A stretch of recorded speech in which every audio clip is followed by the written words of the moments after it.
Last two questions. The lady over here. Right. I've been told that women in Islam wear a veil because in this way men will treat them respectfully. But I see the veil as a form of oppression because why should they have to cover themselves because of the weakness of men? Shouldn't they be treated with respect regardless? Could you please explain the veil, and did Mary have to wear a veil?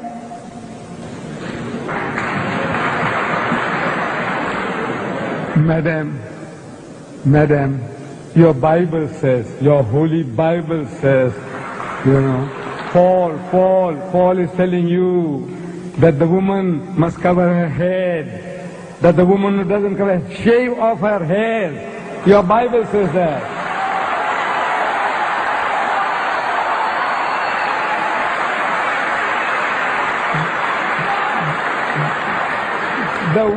The woman who wears her hair says shave them off. Shave it off. That's what the Bible says. And you woman, your Bible says she must not be allowed to open her mouth in the church. But that's your churches, they don't believe all that. And your people don't believe in that. So you are inviting trouble. Because of this, in America, in New York, no woman is safe after dark. No woman is safe. In France, during daytime, women have been raped in the street, and people just walk by, looking the fun. Say, or maybe they're enjoying themselves.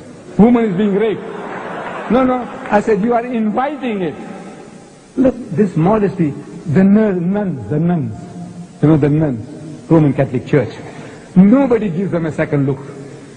If Mary, the mother of Jesus, came along, you won't give her a second look. But my dear sisters, those women on your Gold Coast at Scarborough and all that with bikinis and tangas and G-strings, look, sure.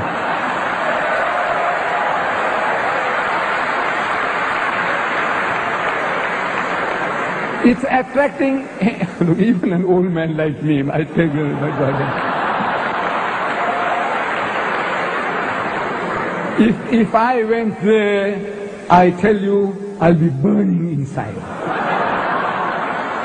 I'm telling you, look, this is the nature of man. God made us like that. The thing that allures man more than anything on earthly existence is woman. Do you know that? I don't know. The Quran says, زُيِّنَ لِلنَّاسِ حُبُّ الشَّهْوَاتِ مِنَ النِّسَاءِ. Fear in the sight of men is the love of things they covet. Number one, مِنَ النِّسَاءِ, women. وَالْبَنِينَ, then sons. I got 11 sons. I can make my own football team. It makes me feel proud. I got 11 sons, my own football team, my own cricket team. وَالْبَنِينَ, and number 3, وَالْقَنَاطِرِ الْمُقَنْطَرَةِ مِنَ الذَّهَبِ وَالْفِضَّةِ, and hoarded heaps of gold and silver, and wealthy land, and horses branded for excellence, and all this. This is a list that is given in the Quran. Number 1, women. The Quran says, the thing that allures man most on this earthly existence is woman.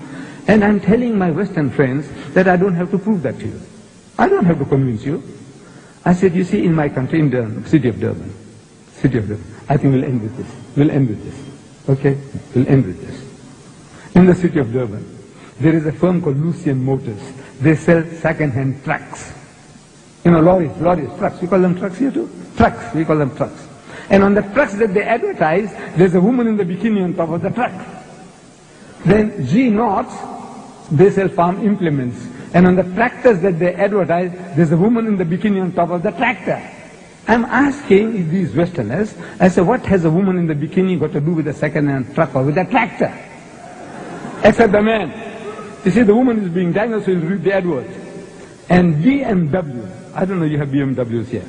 It's a motor car supposed to be a little better than the Mercedes-Benz. I'm not in the market for it. You see, I started with the Volkswagen Beetle. I did 120,000 miles, and I had to change for another Beetle, and another Beetle, and another Beetle.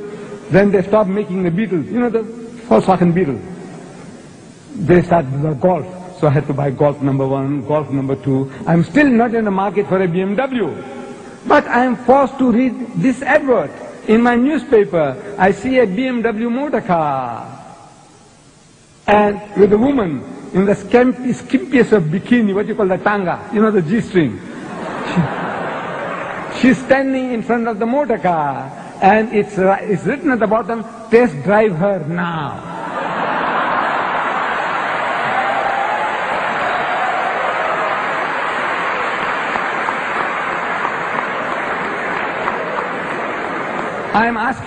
I'm asking the woman of the car. The woman is buying the car.